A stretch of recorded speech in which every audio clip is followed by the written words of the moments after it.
남해의 작은 바닷가 마을에 안개꽃 책방이 있었다. 낡은 목조 건물에 손글씨로 쓴 간판이 바닷바람에 흔들릴 때마다 삐걱거리는 소리를 냈다. 페인트는 벗겨지고 글씨는 퇴색했지만 정은수는 그 간판을 바꿀 생각이 없었다. 남편이 직접 써준 글씨였다. 정은수 68.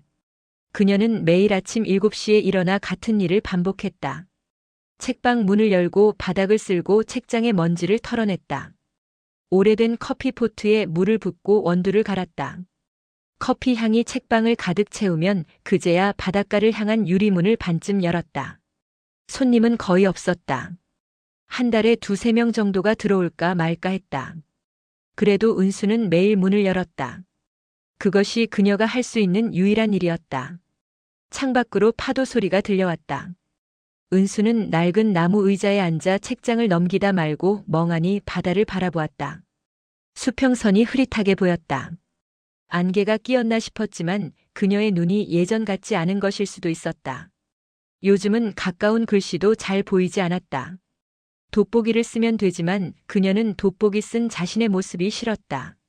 늙었다는 걸 인정하는 것 같아서. 그때 캐리어를 끄는 소리가 요란하게 들려왔다. 은수는 고개를 돌렸다. 해숙이었다. 김해숙 68. 은수의 고등학교 동창이자 20년 넘게 서울에서 살다가 최근 이 동네로 돌아온 친구였다. 해숙은 캐리어를 책방 입구에 세워두고 숨을 헐떡이며 안으로 들어왔다. 야, 정은수. 넌 책이랑 같이 썩어 죽을 거냐? 사람 좀 만나. 불꽃 같은 연애 한번 해보라니까. 은수는 책을 덮으며 피식 웃었다.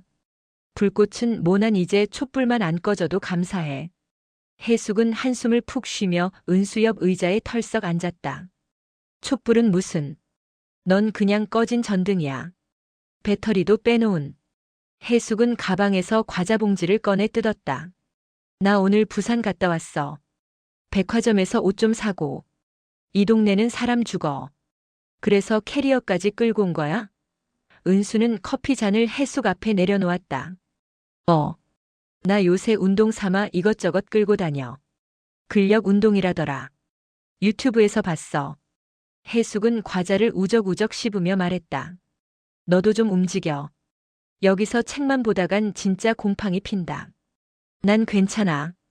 은수는 다시 책을 펼쳤다. 시집이었다. 오래된 시인의 오래된 시. 그녀는 같은 시를 몇 번이고 읽었다. 외울 정도로 읽었지만 읽을 때마다 조금씩 다르게 느껴졌다. 해숙은 은수를 한참 바라보다가 고개를 저었다. 넌 변한 게 하나도 없어. 고등학교 때도 그랬잖아. 쉬는 시간에 혼자 책 읽고 점심시간에도 책 읽고 친구들이랑 수다 떨 생각도 안 하고. 그땐 내가 말이 없어서 그랬어. 지금은 말할 사람이 없어서 그래. 은수는 웃으며 말했다. 그러니까 사람 좀 만나라니까. 이 동네 혼자 사는 할아버지들 많아. 그중에 괜찮은 사람도 있을 거야. 해수가 난 괜찮아. 진짜로. 은수의 목소리는 조용했지만 단호했다. 해숙은 더 이상 말을 잇지 않았다. 두 사람은 말없이 바다를 바라보았다. 파도 소리만 책방을 채웠다. 오후가 되자 하늘이 어두워졌다. 구름이 몰려오더니 금세 비가 내리기 시작했다. 은수는 창문을 닫으려다 말고 그냥 두었다. 비 냄새가 좋았다. 해숙은 1시간쯤 있다가 돌아갔다. 내일 또 올게. 심심하면 전화해. 해숙은 캐리어를 끌고 비를 맞으며 골목을 빠져나갔다. 은수는 다시 혼자가 되었다. 그녀는 커피를 한 모금 마시고 창밖을 바라보았다. 빗줄기가 유리창을 타고 흘러내렸다. 바다는 잿빛이었다. 파도는 거칠었다. 그녀는 문득 남편 생각이 났다. 남편은 비 오는 날을 좋아했다. 비 오는 날은 세상이 조용해져서 좋아. 남편은 그렇게 말하곤 했다. 은수는 그 말을 이해하지 못했었다. 하지만 지금은 알 것 같았다. 그때 책방 문이 벌컥 열렸다. 은수는 깜짝 놀라 고개를 돌렸다. 한 남자가 서 있었다. 카메라 가방을 어깨에 메고 낡은 등산 재킷을 입은 남자. 그는 빗물을 털며 안으로 들어섰다. 70대로 보였다. 머리는 희끗희끗했고 얼굴에는 주름이 깊게 패여 있었다. 하지만 눈빛은 날카로웠다. 실례합니다. 남자가 말했다. 목소리는 낮고 거칠었다. 혹시 여기 주인분 가게 정리하실 생각 없습니까? 은수는 책에서 고개를 들며 어리둥절한 표정을 지었다. 네. 요양 왔는데 이 동네 풍경 사진집을 내보려 합니다. 폐업 직전인 가게들을 찍고 싶은데 여기도 딱 그 분위기라. 남자는 주위를 둘러보며 말했다. 폐업 직전이라는 말에 은수의 자존심이 스쳤다. 그녀는 표정을 굳히며 말했다. 여긴 아직 안 망했습니다. 손님이 없을 뿐이지. 남자는 잠시 멈칫하더니 웃음기 없는 얼굴로 고개를 끄덕였다. 죄송합니다. 그냥 분위기가 좋아서요. 마지막을 기록하는 게 아니라 여전히 존재하는 걸 기록하고 싶었습니다. 은수는 그의 말투에서 묘한 진심을 느꼈다. 하지만 여전히 경계심은 남아 있었다. 사진 찍으시려면 허락을 먼저 구하셔야죠. 그렇습니다. 그래서 이렇게 여쭤보는 겁니다. 남자는 가방을 내려놓으며 말했다. 강진성입니다. 사진작가였습니다. 지금은 그냥 사진 찍는 사람이고요. 정은수입니다. 은수는 짧게 대답했다. 그녀는 남자의 얼굴을 자세히 보았다. 어디선가 본 것 같았다. 하지만 확신할 수 없었다. 사진작가시면 유명하신가요? 옛날엔 좀 그랬습니다. 지금은 아무도 기억 못하죠. 진성은 쓸쓸하게 웃었다. 두 사람 사이에 어색한 침묵이 흘렀다. 빗소리만 책방을 채웠다. 진성은 천천히 책방 안을 둘러보기 시작했다. 허락을 받지 않았지만 은수는 말리지 않았다. 그는 카메라를 들지 않았다. 그저 눈으로만 보았다. 하지만 그의 시선은 마치 렌즈를 통해 보는 것처럼 날카롭고 집중적이었다. 진성은 책장 사이를 천천히 걸었다. 손끝으로 책등을 스쳤다. 먼지가 날렸다. 그는 낡은 소설책을 꺼내 표지를 들여다보았다. 이 책 절판된 지 오래됐는데. 그는 중얼거렸다. 남편이 모았던 책들이에요. 은수가 말했다. 여기 있는 책 대부분이 남편 거예요. 책을 좋아하셨나 보네요. 네. 살아있을 때 평생 책만 읽었어요. 돈도 다 책 사는데 썼고. 은수는 웃으며 말했다. 하지만 그 웃음에는 쓸쓸함이 배어 있었다. 진성은 더 묻지 않았다. 그는 책방 구석으로 걸어갔다. 오래된 나무 책장 뒤편에 먼지 쌓인 액자가 걸려 있었다. 진성의 시선이 그곳에 멈췄다. 흑백 사진이었다. 젊은 남녀가 웃고 있었다. 여자는 20살쯤 되어 보였다. 남자는 30 초반쯤. 두 사람은 바닷가에 서 있었다. 뒤편으로 파도가 보였다. 그리고 사진 구석, 흐릿하게 잡힌 실루엣. 카메라를 든 남자의 뒷모습이었다. 진성의 눈빛이 흔들렸다. 그는 사진을 뚫어지게 바라보았다. 손이 떨렸다. 설마 그때 그 여자인가? 이 사진 진성의 목소리는 떨렸다. 혹시 어디서 찍은 건지 기억하시나요? 은수는 진성의 손끝을 따라 사진을 보았다. 그녀의 얼굴이 순간 굳어졌다. 30년도 더 된 사진이에요. 남편이랑 마지막으로 같이 찍었던. 마지막이요? 남편이 그해 겨울에 사고로 돌아가셨어요. 이 사진은 그해 여름에 찍은 거예요. 은수의 목소리는 조용했다. 감정이 없었다. 오래전 일이었다. 슬픔도 이제는 무뎌졌다. 진성은 더 묻지 않았다. 그는 천천히 고개를 끄덕이며 사진에서 시선을 뗐다. 하지만 그의 머릿속에는 그 사진이 계속 맴돌았다. 그는 기억했다. 30년 전 그 여름. 그가 이 마을에 왔었다. 신문사 사진기자로. 작은 사고를 취재하러. 그리고 그날 그는 한 쌍의 부부를 보았다. 바닷가에서 웃고 있는. 그는 그들을 찍고 싶었다. 하지만 찍지 못했다. 그 직후 사고가 일어났고 그는 다른 사진을 찍어야 했다. 끔찍한 사진을. 그 사진은 신문 일면에 실렸고 진성은 상을 받았다. 하지만 그는 그 사진을 찍은 걸 후회했다. 평생 후회했다. 사진 찍어도 될까요? 진성이 조용히 물었다. 지금요? 네. 책방 풍경을요. 사람은 안 찍겠습니다. 그냥 공간만. 은수는 잠시 망설이다가 고개를 끄덕였다. 그러세요. 진성은 카메라를 꺼냈다. 낡은 필름 카메라였다. 디지털이 아니었다. 그는 책장을 찍고 창문을 찍고 바닥을 찍었다. 셔터 소리가 책방에 울렸다. 은수는 그 소리를 들으며 가만히 앉아 있었다. 이상하게도 그 소리가 불편하지 않았다. 오히려 편안했다. 진성은 1시간쯤 사진을 찍다가 카메라를 내려놓았다. 감사합니다. 좋은 사진 많이 찍었습니다. 잘 나왔으면 좋겠네요. 필름이라 현상해봐야 알겠지만 느낌은 좋습니다.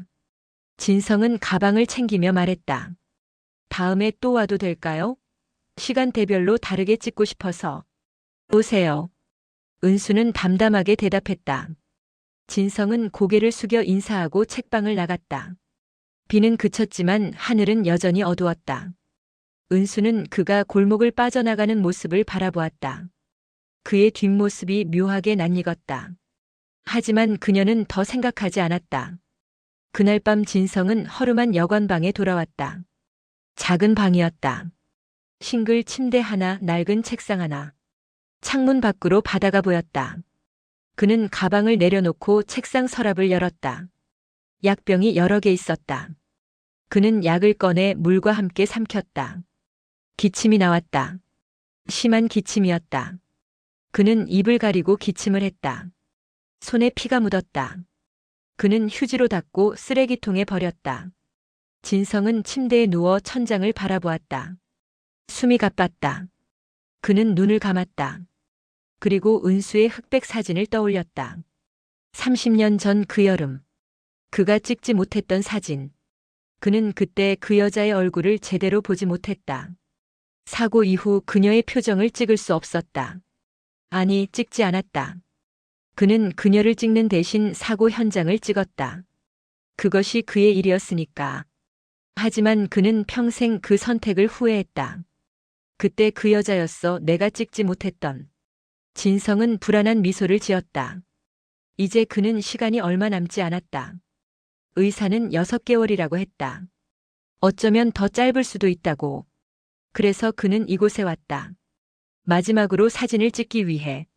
그리고 어쩌면 그때 찍지 못했던 사진을 찍기 위해. 30년 늦었지만 그는 천천히 눈을 감았다. 파도 소리가 들렸다. 비가 다시 내리기 시작했다. 빗소리가 창문을 두드렸다. 진성은 그 소리를 들으며 잠들었다. 그의 손에는 여전히 약간의 떨림이 남아 있었다. 진성은 다음 날 아침 일찍 책방을 다시 찾았다. 이번에는 삼각대와 조명 장비까지 챙겨왔다. 은수는 책방 문을 열다 말고 그를 보고는 약간 놀란 표정을 지었다. 벌써 오셨네요. 아침 빛이 제일 좋습니다. 책방 분위기랑 잘 맞을 것 같아서요. 진성은 장비를 내려놓으며 말했다. 그는 오늘따라 안색이 더 나빠 보였다. 입술이 파랗게 질려 있었다. 괜찮으세요?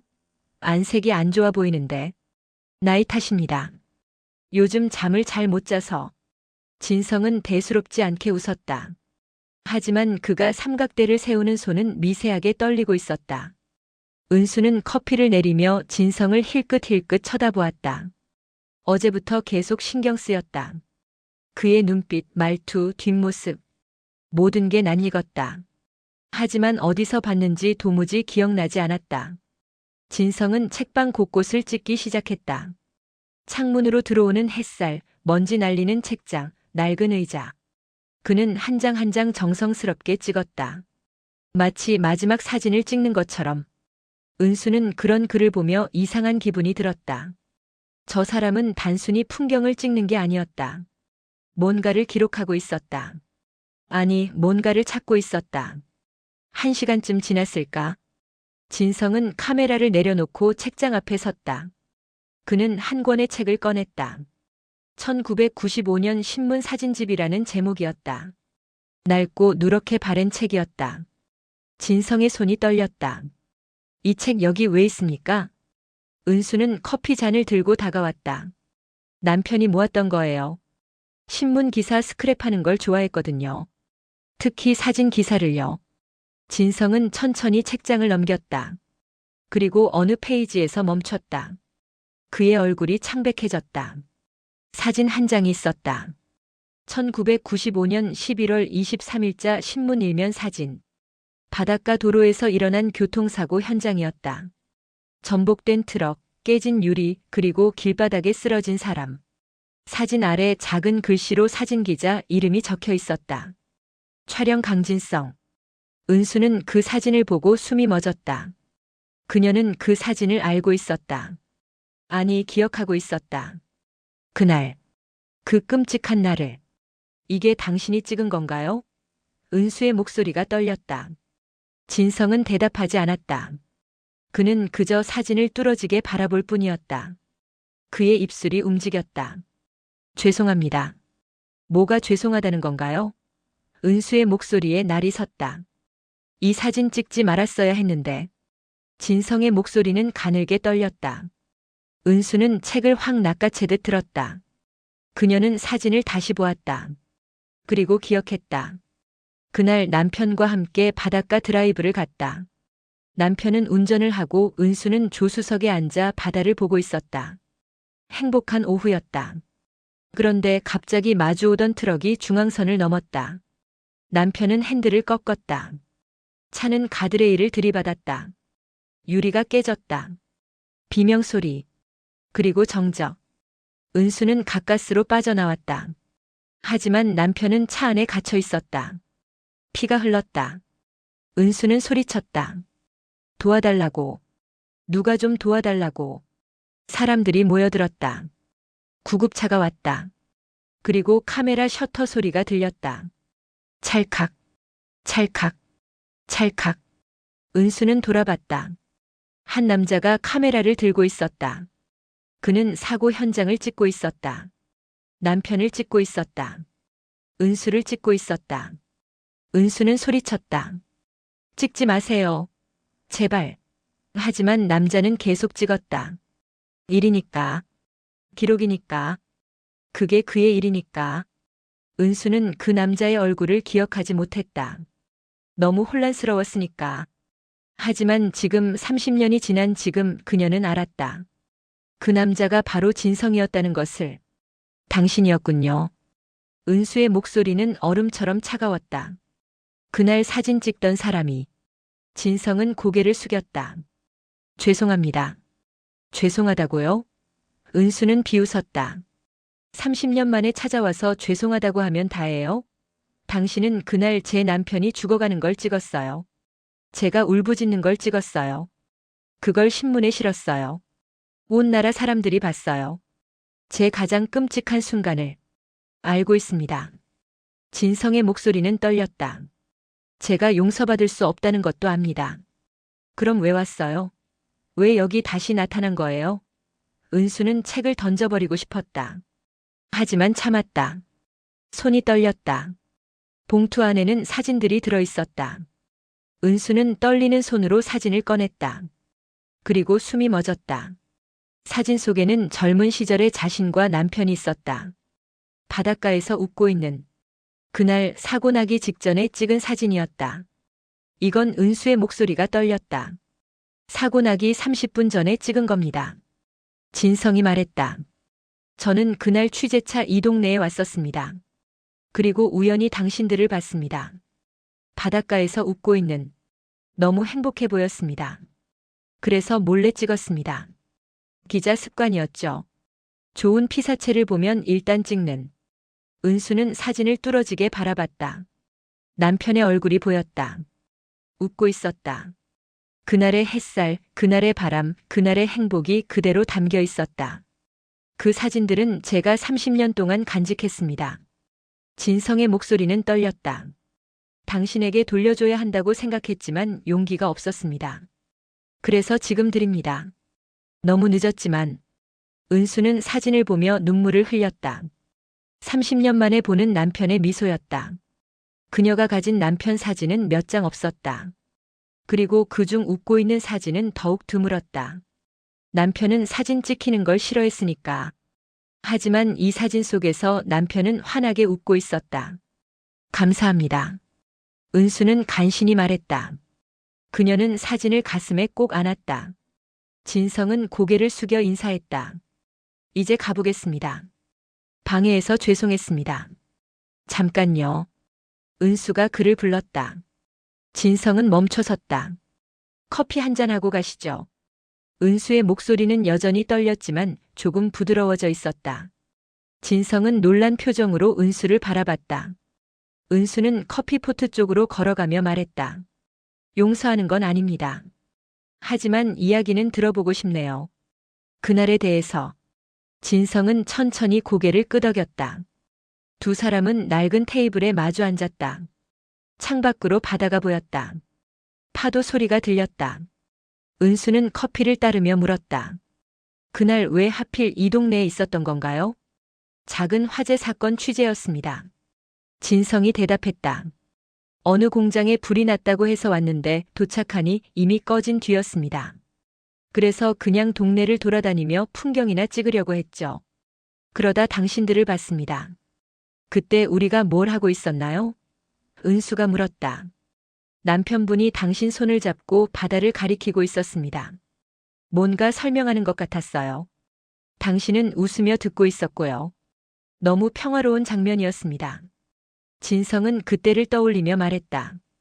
저는 그런 장면을 찍는 걸 좋아했습니다. 일상의 행복을요. 하지만 결국엔 끔찍한 장면을 찍었죠. 네. 진성은 고개를 숙였다. 30분 후에 사고가 났고 저는 본능적으로 카메라를 들었습니다. 기자로서의 본능이었죠. 하지만 지금 생각하면 그건 본능이 아니라 비겁함이었습니다.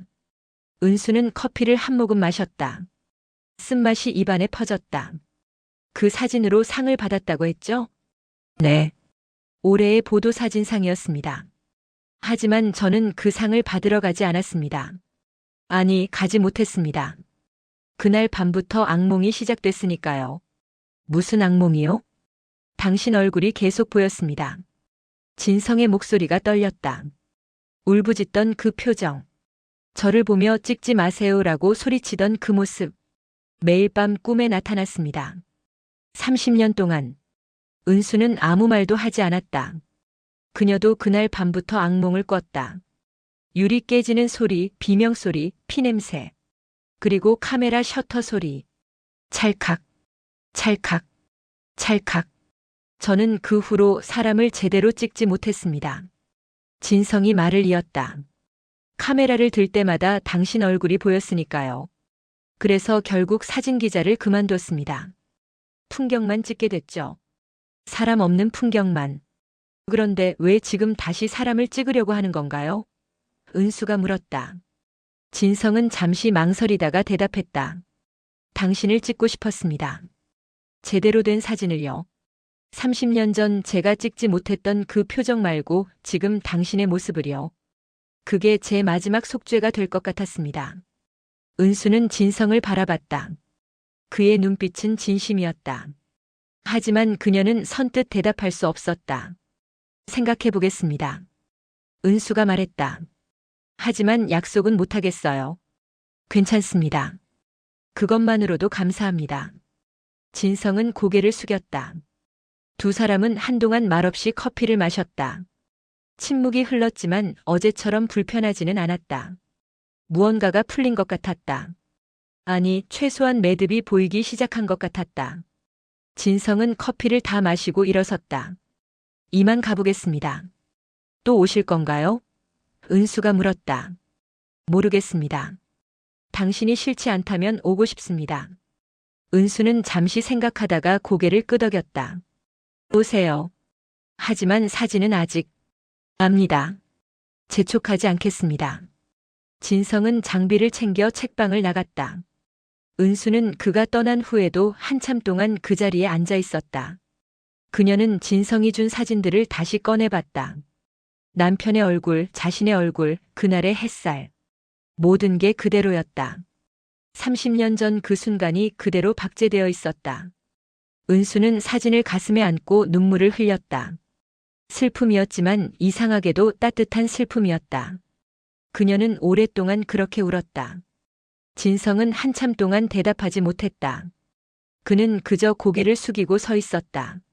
숨소리가 거칠었다. 기침이 나올 것 같았지만 참았다. 그리고 천천히 입을 열었다. 사죄하러 왔습니다. 30년 동안 당신을 찾았습니다. 진성의 목소리는 간신히 나왔다. 그날 이후 제 인생은 끝났습니다. 그 사진으로 상도 받고 유명해졌지만 저는 매일 밤 악몽을 꿨습니다. 당신의 얼굴이 계속 보였습니다. 울부짖던 그 표정이. 은수는 멈췄다. 그녀는 진성을 똑바로 바라봤다. 저는 그날 당신을 찍지 않았습니다. 진성이 말을 이었다. 당신의 얼굴은 신문에 나가지 않았습니다. 고의로 빼버렸으니까. 하지만 그게 무슨 소용입니까? 저는 이미 당신의 가장 끔찍한 순간을 훔쳐버렸는데. 은수는 아무 말도 하지 못했다. 그녀는 그날 신문을 본 기억이 났다. 사고 현장 사진만 있었다. 자신의 얼굴은 없었다. 그녀는 그게 다행이라고 생각했었다. 하지만 그게 진성의 선택이었다는 걸 지금 알았다. 그래서 뭐 어쩌라고요? 은수의 목소리는 여전히 차갑했다. 그걸로 용서받을 수 있다고 생각해요? 아닙니다. 용서받으려고 온 게 아닙니다. 진성은 고개를 들었다. 그의 눈에 눈물이 고여 있었다. 그냥 말하고 싶었습니다. 제가 얼마나 후회하며 살았는지, 제가 얼마나 비겁한 인간인지. 은수는 진성을 바라봤다. 그의 눈빛에서 거짓을 찾을 수 없었다. 진심이었다. 30년 동안 묵은 진심이었다. 저는 이제 얼마 남지 않았습니다. 진성이 조용히 말했다. 폐암 말기입니다. 6개월이라는데 어쩌면 더 짧을 겁니다. 그래서 왔습니다. 죽기 전에 당신을 찾아서 사죄하고 싶었습니다. 은수는 숨이 막혔다. 그녀는 뭐라 대꾸해야 할지 몰랐다. 그날 밤 진성은 여관방에서 심한 기침을 했다. 피가 나왔다. 손수건이 빨갛게 물들었다. 그는 침대에 누워 천장을 바라봤다. 숨이 가빴다. 하지만 그의 얼굴에는 미소가 있었다. 30년 만에 짓는 진짜 미소였다. 조금은 가벼워진 것 같다. 진성은 생각했다. 이제 조금은 편히 죽을 수 있을 것 같다. 그는 천천히 눈을 감았다. 파도 소리가 들렸다. 은수의 얼굴이 떠올랐다. 울고 있는 얼굴이 아니라 사진 속에서 웃고 있던 그 얼굴. 진성은 그 얼굴을 떠올리며 잠들었다. 이번에는 악몽이 오지 않았다. 30년 만에 처음으로. 다음 날 아침 해숙이 또 책방에 나타났다. 이번에는 캐리어 대신 커다란 쇼핑백을 들고 있었다. 야, 정은수. 어제 마트에서 과일 싸게 팔길래 잔뜩 샀어. 같이 먹자. 해숙은 쇼핑백을 테이블에 내려놓으며 말했다. 하지만 은수의 표정을 보고 멈칫했다. 너 왜 그래? 밤새 운 거야? 은수는 고개를 저었다. 아니야. 그냥 잠을 못 잤어. 거짓말. 눈 퉁퉁 부었잖아. 해숙은 은수 앞에 앉으며 걱정스러운 표정을 지었다. 무슨 일 있어? 말해봐. 은수는 잠시 망설이다가 진성이 준 사진들을 꺼냈다. 해숙은 사진을 보고 눈이 커졌다. 이게 뭐야? 이거 너랑 형부 아냐? 언제 찍은 거야? 사고 나기 직전에 찍은 거래. 은수는 조용히 말했다. 누가 준 건데? 어제 왔던 그 사진작가. 해숙은 사진을 뚫어지게 바라보다가 은수를 쳐다봤다. 그 사람이 이걸 어떻게 가지고 있었는데? 은수는 천천히 진성의 이야기를 했다. 30년 전 그날 사고 현장, 신문 사진, 그리고 그의 고백까지. 해숙은 말없이 듣다가 갑자기 벌떡 일어났다. 뭐? 그 새끼가 그날 사진 찍은 놈이었어? 해숙의 목소리가 커졌다. 미쳤나? 어떻게 30년 만에 나타나서 죄송하다고 한마디 하면 다야? 해수가 진정해. 진정은 무슨? 너 정신 차려. 그 새끼가 너한테 무슨 짓을 했는데? 형부 돌아가실 때 사진 찍은 놈이야. 그런 놈이 멀쩡하게 살아서 여기 나타났다고. 해숙은 분노로 떨고 있었다. 해수가 그 사람도 후회하면서 살았대. 30년 동안. 후회? 후회가 뭐가 대수야? 형부는 돌아가셨는데. 너는 30년을 혼자 살았는데. 후회한다고 해서 뭐가 달라져? 해숙의 눈에 눈물이 고였다. 너 그 사람 용서할 거야? 은수는 대답하지 못했다. 그녀도 몰랐다. 용서할 수 있을지 용서해야 하는지. 은수야. 해숙이 은수의 손을 잡았다. 나는 내가 걱정돼. 그 사람 뭔가 이상해. 갑자기 나타나서 이런 사진 주고 죄송하다고 하고. 뭔가 꿍꿍이가 있는 거 아냐? 그 사람 폐암 말기래. 6개월밖에 안 남았대. 해숙은 입을 다물었다. 그녀는 사진을 다시 봤다. 한참을 보다가 한숨을 푹 쉬었다. 그래도 조심해. 사람 마음이라는 게 얼마나 무서운지 몰라. 특히 죽을 사람은 더 무섭다고. 잃을 게 없으니까. 알아. 걱정 마. 은수는 해숙의 손을 꽉 잡았다. 하지만 해숙의 걱정은 그날 오후에 현실이 되었다. 진성이 다시 책방에 나타난 것이다. 이번에는 장비 없이 빈손으로 왔다. 그의 얼굴은 어제보다 더 창백했다. 입술이 파랗게 질려 있었고 걸음걸이도 불안정했다. 실례합니다. 진성이 문을 열며 말했다. 그의 목소리는 떨렸다. 은수는 책을 덮으며 일어섰다. 어서 오세요. 괜찮으세요? 안색이 더 안 좋아 보이는데. 괜찮습니다. 진성은 억지로 웃었다. 그냥 어젯밤에 약간 무리를 했나 봅니다. 그때 해숙이 안쪽에서 나왔다. 그녀는 진성을 보자마자 표정이 굳었다. 진성도 해숙을 보고 멈칫했다. 당신이 그 사진작가예요?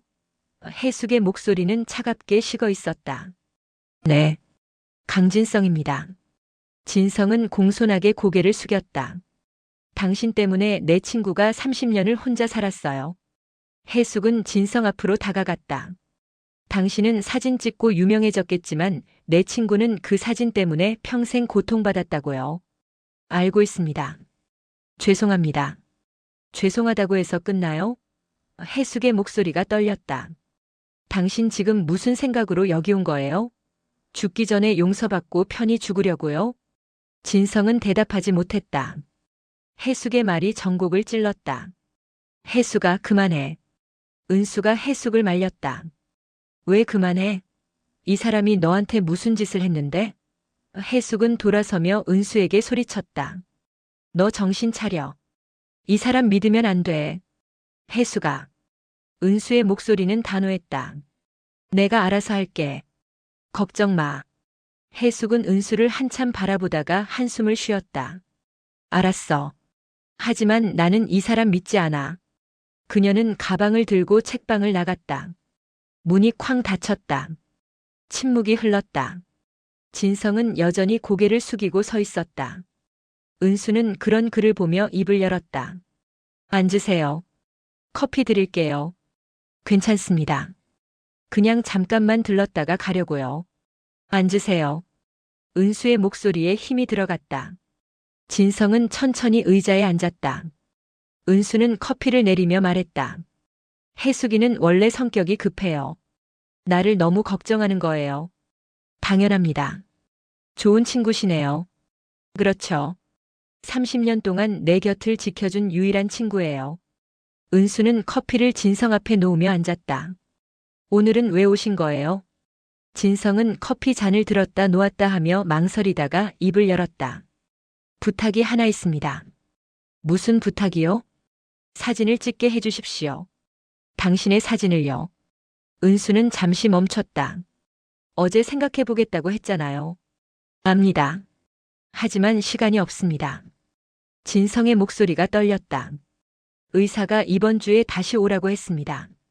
상태가 급격히 나빠지고 있다고. 어쩌면 입원해야 할지도 모른다고. 은수는 진성의 얼굴을 봤다.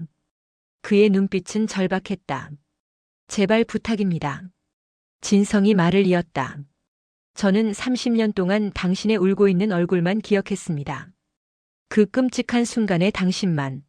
하지만 저는 알고 싶습니다. 지금의 당신을요. 살아남은 당신을요. 30년을 견뎌낸 당신의 모습을요. 은수는 아무 말도 하지 못했다. 그녀는 창밖을 바라봤다. 바다가 보였다. 파도가 밀려왔다 밀려갔다. 하루만 주세요. 진성이 간청했다. 하루만. 그러면 다시는 나타나지 않겠습니다. 약속합니다. 은수는 한참을 생각했다. 그리고 천천히 고개를 끄덕였다. 내일 오세요. 아침 일찍. 진성의 얼굴이 환해졌다. 감사합니다. 정말 감사합니다. 하지만 조건이 있어요. 은수가 말했다. 제가 원하는 장소에서 찍어야 해요. 그리고 제가 그만하자고 하면 그만해야 해요. 물론입니다. 무엇이든 따르겠습니다. 진성은 커피를 다 마시지도 않고 일어섰다. 그는 감사 인사를 여러 번 하고 책방을 나갔다. 은수는 그가 떠난 후에도 한참 동안 창밖을 바라보았다. 내가 제대로 하는 건가? 은수는 생각했다. 해숙이 말이 맞는 건가? 하지만 그녀는 이미 결정했다. 이유는 모르겠지만 그녀는 진성에게 기회를 주고 싶었다. 마지막 기회를. 그날 저녁 해숙에게서 전화가 왔다. 은수야, 낮에 미안했어. 내가 너무 흥분했나 봐. 괜찮아. 내 마음 알아. 그 사람 정말 믿어도 돼? 나는 뭔가 찝찝해. 나도 몰라.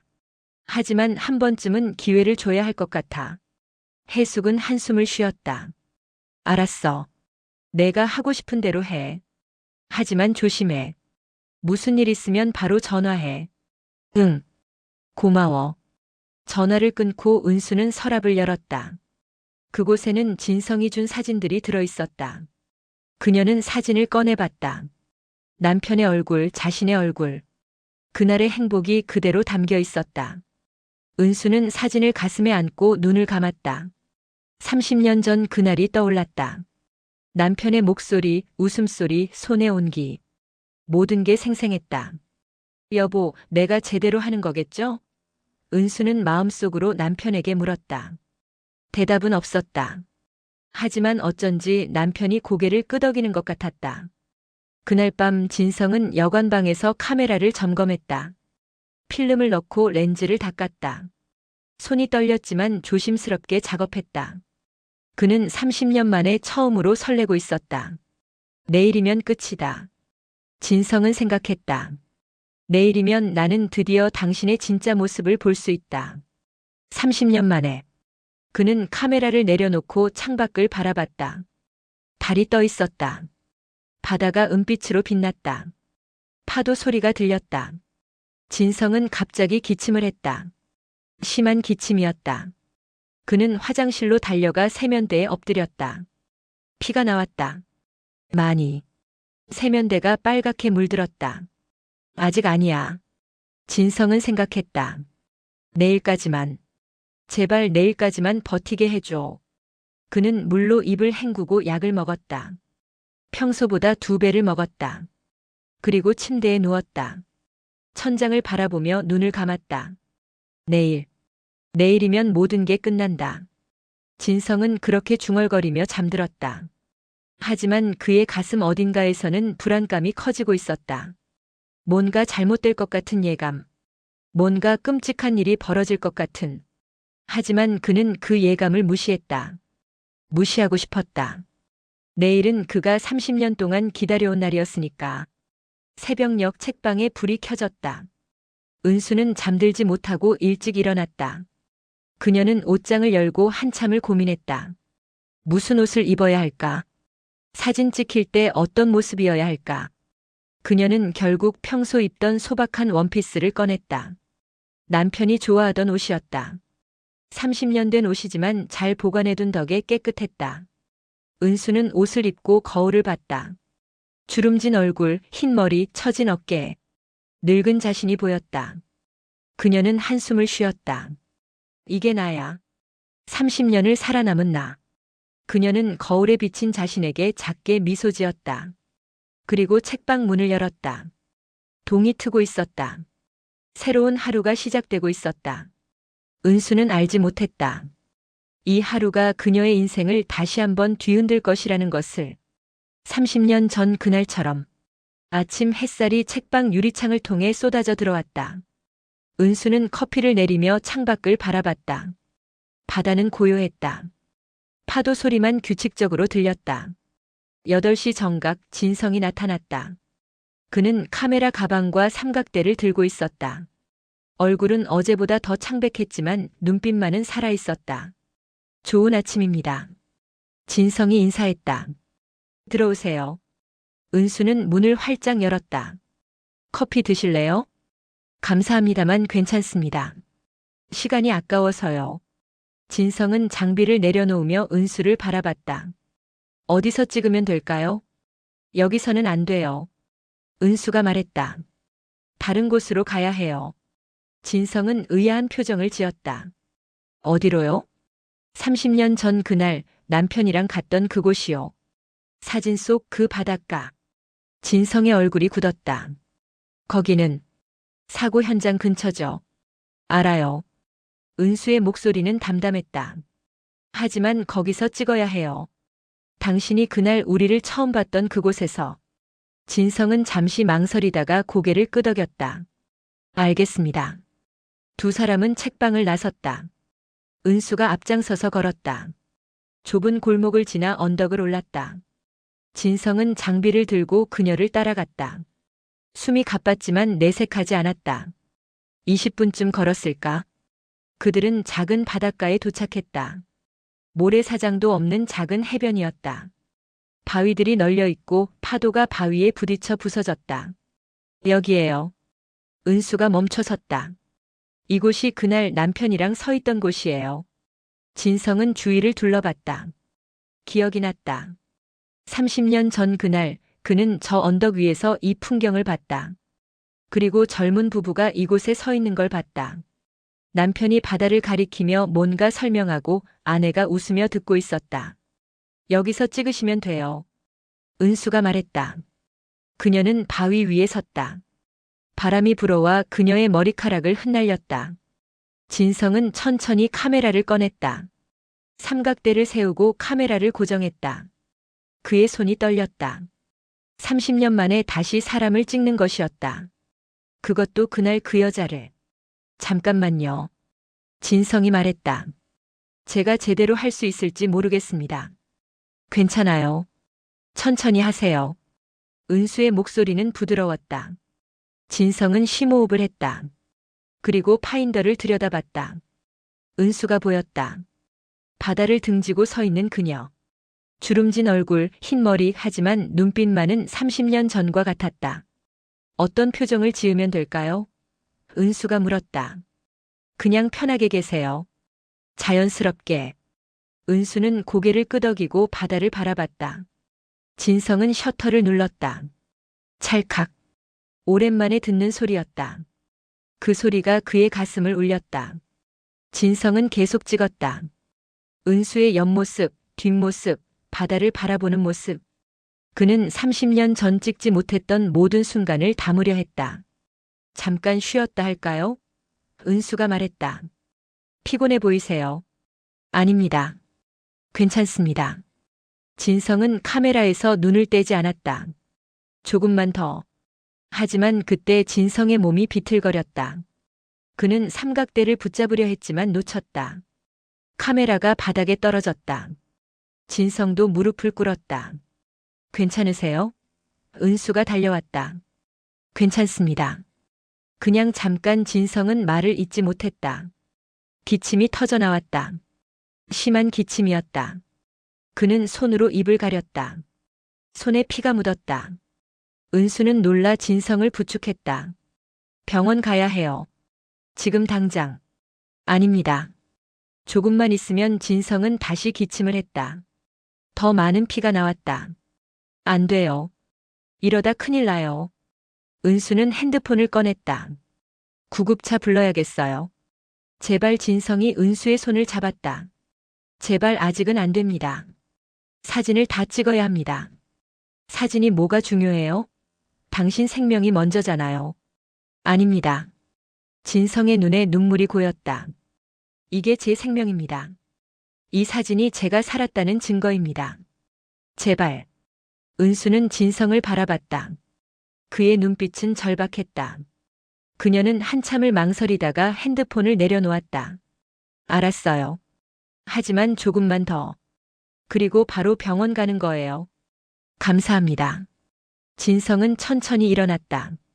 은수가 그를 부축했다. 그는 카메라를 주워들고 다시 파인더를 들여다봤다. 이번엔 웃어주시겠습니까? 진성이 조용히 물었다. 은수는 놀랐다. 웃으라고요?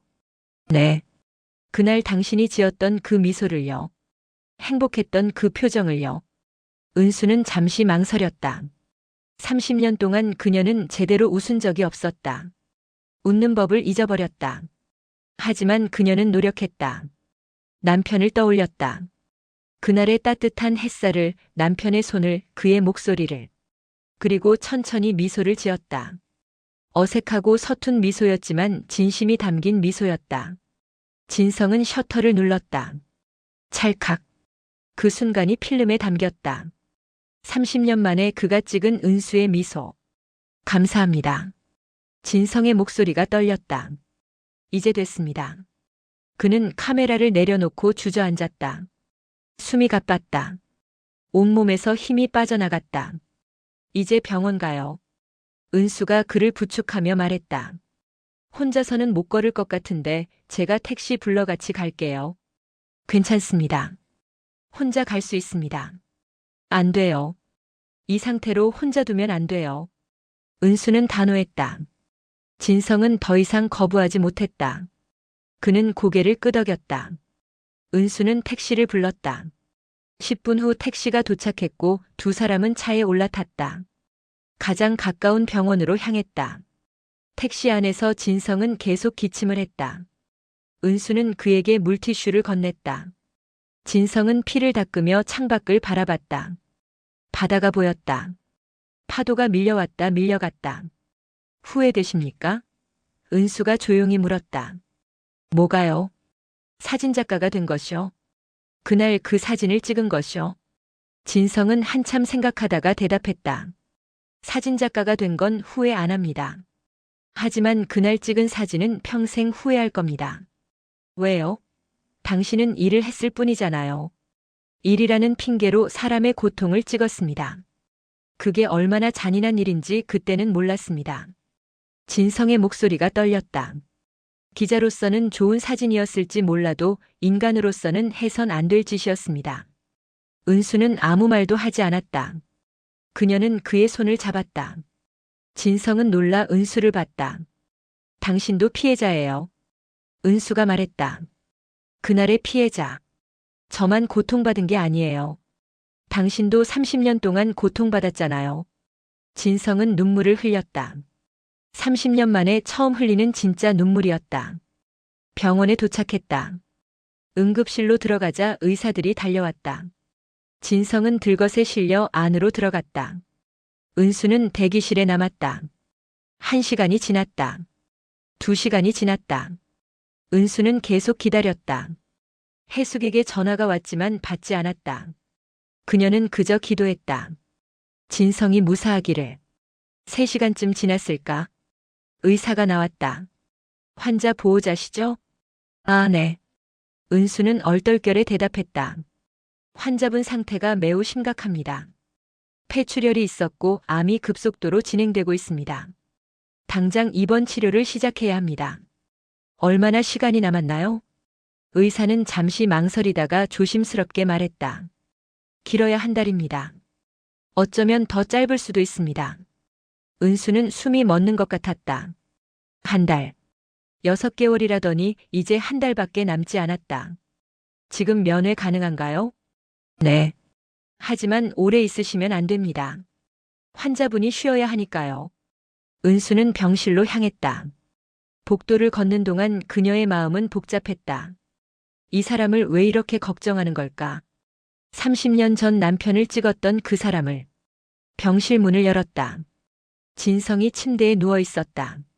산소 마스크를 쓰고 있었고 여러 개의 튜브가 몸에 연결되어 있었다. 창백한 얼굴이었다. 은수가 들어오자 진성이 눈을 떴다. 그는 산소 마스크를 벗으려 했다. 벗지 마세요. 은수가 말렸다. 진성은 고개를 끄덕이고 작은 목소리로 말했다. 카메라는 어디 있습니까? 택시에 두고 왔어요. 나중에 가져올게요. 필름 꼭 현상해 주십시오. 제발. 알았어요. 걱정 마세요. 은수는 의자를 끌어당겨 앉았다. 이제 쉬세요. 한 가지만 더 말씀드려도 될까요? 뭔데요? 진성은 잠시 망설이다가 입을 열었다. 사실 제가 당신을 찾은 건 우연이 아닙니다. 은수는 굳었다. 무슨 말씀이세요? 저는 2년 전부터 당신을 찾고 있었습니다. 그날 사진에 찍힌 차량 번호를 추적하고 기록을 뒤지고 이 동네 사람들에게 물어보고 결국 찾았습니다. 책방을 운영하고 계시다는 걸. 은수는 말문이 막혔다. 왜요? 왜 저를 찾은 거예요? 속죄하고 싶었습니다. 그리고 진성의 목소리가 더 작아졌다. 당신이 어떻게 살아왔는지 알고 싶었습니다. 그날 이후 당신의 인생이 어떻게 됐는지. 그게 당신과 무슨 상관이에요? 제 책임이니까요. 진성의 눈에서 눈물이 흘렀다. 제가 찍은 그 사진 때문에 당신 인생이 어떻게 바뀌었는지 알아야 했습니다. 그게 제 책임이니까요. 은수는 숨이 막혔다. 그녀는 자리에서 일어났다. 잠깐 밖에 좀 나갔다 올게요. 은수는 병실을 나와 복도로 갔다. 벽에 기대어 숨을 골랐다. 머릿속이 복잡했다. 우연이 아니었다. 처음부터 계획된 만남이었다. 진성은 2년 전부터 그녀를 찾고 있었다. 정은수 씨? 뒤에서 목소리가 들렸다. 은수는 돌아봤다. 해숙이 서 있었다. 숨을 헐떡이며. 너 왜 전화 안 받아? 얼마나 걱정했는데. 책방에 가봤더니 없고 전화는 안 받고. 해숙이 다가왔다. 여기는 왜 온 거야? 진성 씨가 쓰러졌어. 뭐? 그래서 내가 병원까지 따라온 거야? 해숙의 목소리가 날카로워졌다. 은수야, 정신 차려. 그 사람은 30년 전 형부 죽을 때 사진 찍은 놈이야. 알아. 하지만은 무슨. 너 지금 그 사람한테 동정심 느끼는 거야? 해숙이 은수의 어깨를 잡았다. 은수야, 제발. 속지 마. 해숙아. 은수가 해숙의 손을 뿌리쳤다. 그 사람도 피해자야.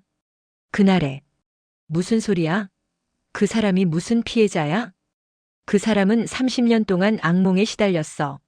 매일 밤 내 얼굴이 보였대. 울부짖던 내 모습이. 은수의 목소리가 떨렸다. 그리고 2년 전부터 날 찾아다녔어. 사죄하려고. 해숙은 입을 다물었다. 그녀는 은수를 한참 바라보다가 한숨을 쉬었다. 은수야, 내가 그 사람을 용서하고 싶다면 말리지 않을게. 하지만 해숙이 은수의 손을 잡았다. 상처받지 마. 더 이상 상처받으면 안 돼. 은수는 해숙을 껴안았다. 고마워. 정말 고마워. 두 사람은 한참을 그렇게 서 있었다. 복도에는 소독약 냄새가 가득했다. 어디선가 기계음이 들렸다. 그날 밤 은수는 병원 근처 여관에 묵었다.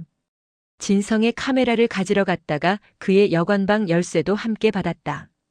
병원 측에서 환자 짐을 정리해야 한다며 준 것이었다.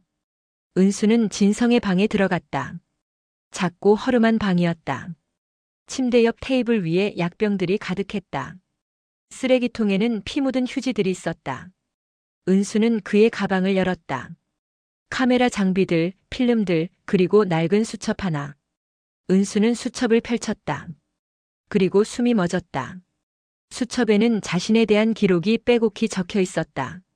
정은수, 1957년생. 남편 김재민, 1995년 11월 23일 교통사고로 사망. 슬아의 자녀 없음. 1998년부터 안개꽃 책방 운영. 혼자 살고 있음. 그 아래로 더 많은 기록들이 있었다. 언제 책방을 열고 언제 닫는지, 어떤 책을 좋아하는지, 어떤 커피를 마시는지, 모든 게 적혀 있었다. 은수는 페이지를 넘겼다. 마지막 페이지에는 짧은 글이 적혀 있었다. 정은수 씨, 용서해 주십시오. 저는 당신의 인생을 훔쳤습니다. 당신의 행복을, 당신의 미래를, 당신의 미소를 모두 제가 찍어버렸습니다. 제 카메라로. 이제 저는 당신에게 돌려드리고 싶습니다. 당신의 미소를. 마지막 사진으로. 은수는 수첩을 덮었다. 눈물이 흘렀다. 그녀는 알았다. 진성이 얼마나 오랫동안 준비했는지를, 얼마나 간절했는지를. 은수는 카메라를 들었다. 오늘 찍은 필름이 들어있었다. 그녀는 그 필름을 꺼내 가슴에 안았다. 고맙습니다. 은수는 마음속으로 말했다. 저를 찾아와줘서, 제 미소를 돌려주려 해서. 그날 밤 은수는 처음으로 편히 잠들었다. 30년 만에 처음으로 꿈을 꾸었다. 남편과 함께 바닷가를 걷는 꿈을. 그리고 어디선가 카메라 셔터 소리가 들렸다. 찰칵, 찰칵. 하지만 이번에는 그 소리가 무섭지 않았다. 오히려 따뜻했다. 사흘 후 은수는 현상소에서 사진을 받았다. 떨리는 손으로 봉투를 열었다. 사진들이 쏟아져 나왔다. 첫 번째 사진. 바다를 바라보는 은수의 뒷모습. 바람에 날리는 흰 머리카락. 구부정한 어깨. 하지만 그 속에서 뭔가 단단한 것이 느껴졌다. 두 번째 사진. 바위 위에 선 은수의 옆모습. 주름진 얼굴, 처진 입꼬리. 하지만 눈빛만은 살아있었다. 세 번째 사진. 웃고 있는 은수. 어색하고 서툰 미소였지만 30년 만에 진짜 미소였다. 은수는 사진을 보며 울었다. 이게 자신이었다. 30년을 견뎌낸 자신. 늙고 지쳤지만 여전히 살아있는 자신. 그녀는 사진을 들고 병원으로 향했다. 진성은 여전히 입원해 있었다. 상태는 나아지지 않았다. 오히려 더 나빠졌다. 의사는 일주일도 안 남았다고 했다. 병실 문을 열었다. 진성은 침대에 반쯤 기대어 앉아 있었다. 창밖을 보고 있었다. 은수가 들어오자 고개를 돌렸다. 오셨습니까? 진성의 목소리는 가늘었다. 사진 나왔어요. 은수는 사진을 꺼내 보여줬다. 진성의 눈이 커졌다. 그는 떨리는 손으로 사진을 받았다. 한 장 한 장 천천히 봤다. 그의 눈에서 눈물이 흘렀다. 감사합니다. 진성의 목소리가 떨렸다. 정말 감사합니다. 제가 더 감사해야죠. 은수가 의자를 끌어당겨 앉으며 말했다. 30년 만에 제 미소를 돌려받았으니까요. 진성은 웃고 있는 은수의 사진을 뚫어지게 바라봤다. 아름답습니다. 정말 아름다워요. 주름투성이 할머니가요? 그래서 더 아름답습니다. 이 주름 하나하나가 당신이 살아온 증거니까요. 30년을 혼자 견뎌온. 은수는 아무 말도 하지 못했다. 그저 창밖을 바라봤다. 날씨가 좋았다. 햇살이 따뜻했다. 한 가지 부탁이 있습니다. 진성이 조용히 말했다. 뭔데요? 제 장례식에 와주시겠습니까? 은수는 진성을 바라봤다. 그의 눈빛은 간절했다. 가족은 없으십니까? 없습니다. 평생 혼자 살았습니다. 결혼도 안 했고 친구도 없고. 진성은 쓸쓸하게 웃었다. 제 선택이었습니다. 그날 이후로 사람들과 가까워지는 게 두려웠으니까요. 왜요? 또 누군가를 다치게 할까봐. 제 카메라로, 제 시선으로. 진성의 목소리가 떨렸다. 그래서 혼자 살았습니다. 외로웠지만 그게 제 벌이라고 생각했습니다. 은수는 진성의 손을 잡았다. 그의 손은 차갑고 말랐다. 갈게요. 꼭 갈게요. 감사합니다. 진성은 은수의 손을 꽉 잡았다. 당신을 만나서 정말 다행입니다. 죽기 전에. 두 사람은 한동안 말없이 앉아 있었다. 창밖으로 새소리가 들렸다. 봄이 오고 있었다. 하나만 더 물어봐도 될까요?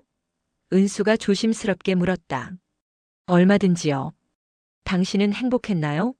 사진작가로 살면서. 진성은 한참 생각했다. 그리고 천천히 대답했다. 행복했던 순간도 있었습니다. 좋은 사진을 찍었을 때, 누군가가 제 사진을 보고 감동했을 때. 하지만 그날 이후로는 행복하지 않았습니다. 어쩌면 행복할 자격이 없다고 생각했는지도 모르겠습니다. 이제는요? 지금은 어떤가요? 진성은 은수를 바라봤다. 지금은 조금 행복합니다. 당신을 만나서, 당신의 미소를 찍어서, 30년 동안 짊어진 짐을 조금 내려놓은 것 같아서. 은수는 웃었다. 진심 어린 미소였다. 저도요. 당신을 만나서 조금 가벼워졌어요. 30년 동안 묻어뒀던 슬픔을 꺼낸 것 같아서. 그날 밤 은수는 병원 근처 여관에 묵었다. 해숙이 함께 왔다. 두 사람은 작은 방에서 소주를 마셨다. 은수야, 너 그 사람 용서한 거야? 해숙이 물었다. 은수는 잠시 생각했다. 잘 모르겠어. 용서했는지 아니면 그냥 놓아준 건지. 무슨 차이야? 용서는 상대를 위한 거잖아. 하지만 놓아주는 건 나를 위한 거야. 나를 위해 그 사람을 놓아준 것 같아. 해숙은 소주잔을 비우며 고개를 끄덕였다. 그것도 괜찮아. 내가 편하면 그걸로 된 거야. 해숙아. 응? 고마워. 30년 동안 내 곁에 있어줘서. 해숙은 은수의 손을 꽉 잡았다. 당연하지. 우린 친구잖아. 두 사람은 밤새 이야기했다. 고등학교 시절 이야기, 남편 이야기, 앞으로의 이야기. 웃고 울고 또 웃었다. 이틀 후 진성의 상태가 급격히 나빠졌다. 의사는 오늘 밤이 고비라고 했다. 은수는 병실을 지켰다. 해숙도 함께 있었다. 진성은 산소 마스크를 쓰고 간신히 숨을 쉬고 있었다. 밤 11시쯤 진성이 눈을 떴다. 그는 산소 마스크를 벗으려 했다. 은수가 말렸다. 벗지 마세요. 잠깐만. 진성은 간신히 말했다. 할 말이 있습니다. 은수는 마스크를 벗겨줬다. 진성은 거친 숨을 내쉬며 말했다. 제 카메라 당신께 드리고 싶습니다. 안 돼요. 그건 당신 거예요. 이제 필요 없습니다. 제가 찍어야 할 마지막 사진은 다 찍었으니까. 진성이 은수의 손을 잡았다. 부탁입니다. 그 카메라로 계속 사진을 찍어주세요. 행복한 순간들을, 아름다운 것들을. 저는 사진 못 찍어요. 배우시면 됩니다. 어렵지 않습니다. 진성은 미소 지었다. 그리고 제 사진도 한 장 찍어주시겠습니까? 지금. 은수는 놀랐다. 지금요? 네. 마지막 모습을요. 부탁입니다. 은수는 망설이다가 고개를 끄덕였다. 해숙이 진성의 카메라를 가져왔다. 은수는 떨리는 손으로 카메라를 들었다. 어떻게 찍어요? 그냥 보이는 대로 찍으시면 됩니다. 진성이 조용히 말했다. 진심을 담아서. 은수는 파인더를 들여다봤다. 진성이 보였다. 창백한 얼굴, 움푹 들어간 눈, 말라버린 몸. 하지만 그의 눈빛만은 평화로웠다. 웃어보세요. 은수가 말했다. 진성은 미소 지었다. 30년 만에 진짜 미소였다. 은수는 셔터를 눌렀다. 찰칵. 감사합니다. 진성이 속삭였다. 정말 감사합니다. 그는 천천히 눈을 감았다. 산소 마스크를 다시 썼다. 숨소리가 점점 약해졌다. 새벽 3시 17분 강진성은 숨을 거뒀다. 은수와 해숙이 지켜보는 가운데 그의 얼굴은 평화로웠다. 마치 오랜만에 편히 잠든 것처럼. 은수는 울지 않았다.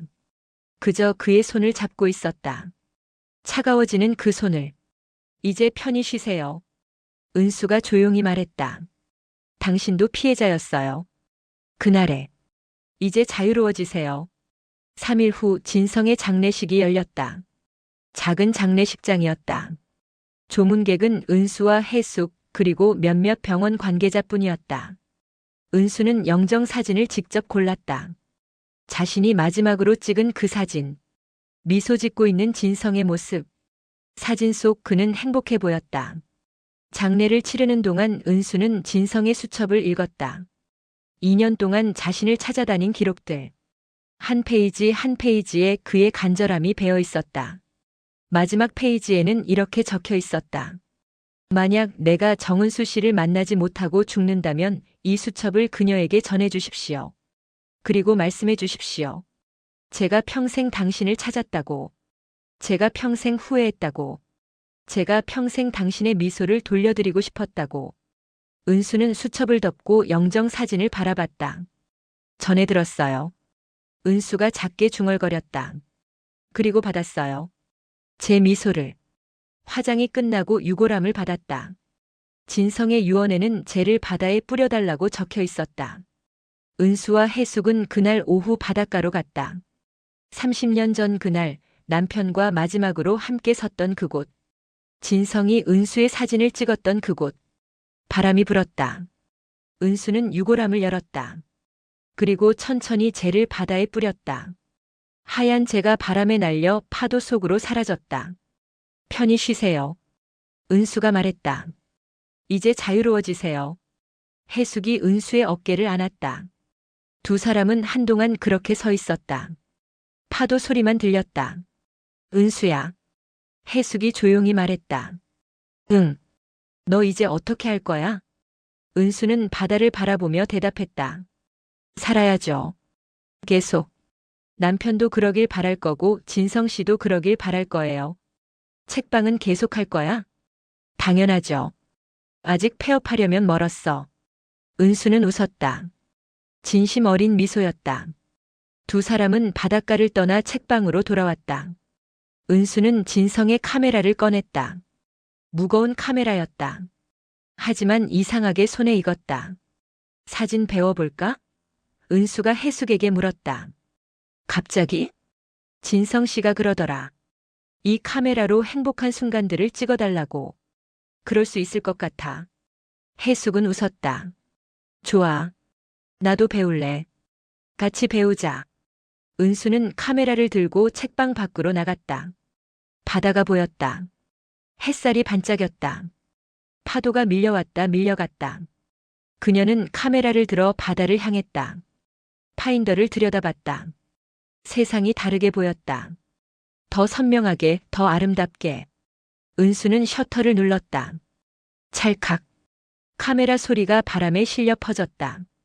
30년 전 그날과 같은 소리.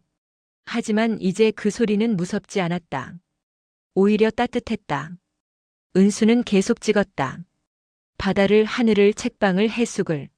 살아있는 모든 것을. 그날 밤 은수는 진성이 찍은 자신의 사진을 책방 벽에 걸었다. 웃고 있는 자신의 모습. 30년 만의 미소. 그 옆에 남편과 함께 찍은 30년 전 사진도 걸었다. 그리고 자신이 찍은 진성의 마지막 사진도. 세 장의 사진이 나란히 걸렸다. 과거와 현재 그리고 이별.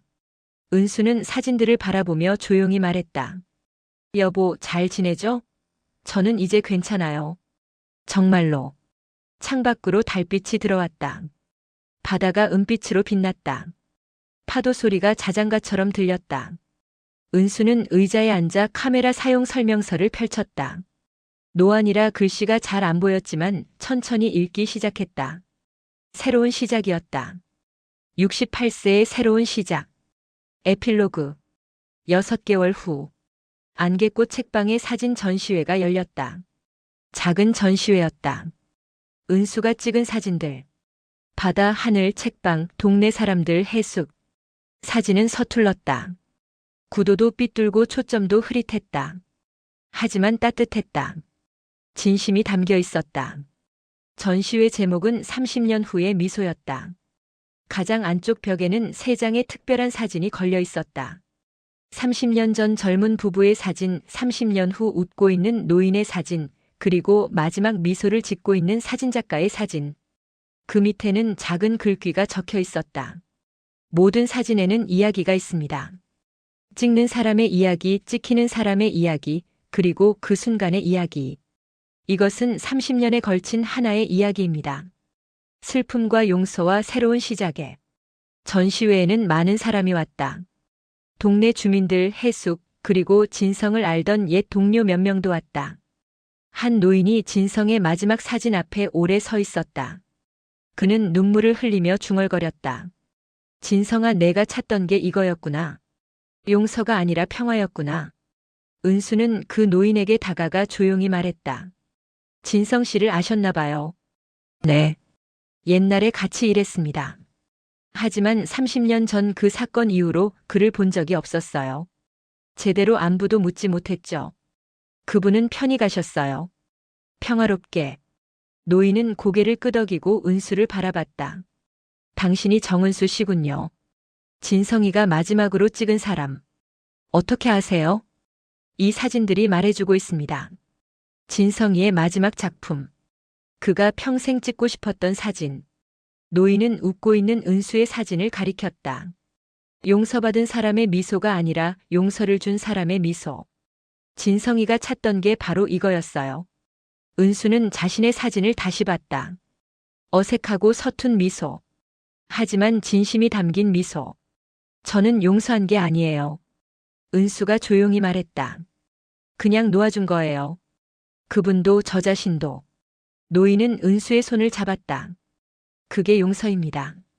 진정한 용서는 상대를 위한 게 아니라 자신을 위한 거니까요. 전시회는 한 달 동안 계속됐다. 많은 사람들이 다녀갔다. 사진을 보며 울고 웃고 생각에 잠겼다. 그리고 한 달 후 은수는 새로운 사진을 찍기 시작했다. 이번에는 사람들의 미소를. 동네 할머니들, 아이들, 연인들, 가족들. 카메라를 들 때마다 진성의 목소리가 들렸다. 진심을 담아서 찍으십시오. 그 순간의 진실을. 은수는 그렇게 했다. 진심을 담아서. 그 순간의 진실을. 어느 봄날 오후 은수는 바닷가에 혼자 앉아 있었다. 30년 전 남편과 마지막으로 함께 섰던 그곳. 진성이 자신을 처음 봤던 그곳. 그리고 진성의 죄를 뿌렸던 그곳.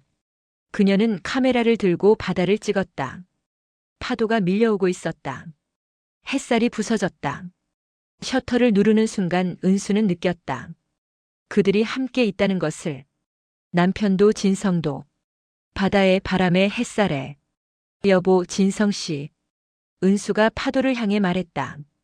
저 이제 정말 괜찮아요. 두 분 덕분에. 바람이 불어왔다. 은수의 흰 머리카락을 흩날렸다. 그녀는 웃었다. 진심 어린 미소로. 카메라를 내려놓고 일어났다.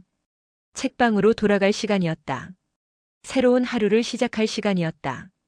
68세 정은수의 30년 후의 새로운 시작.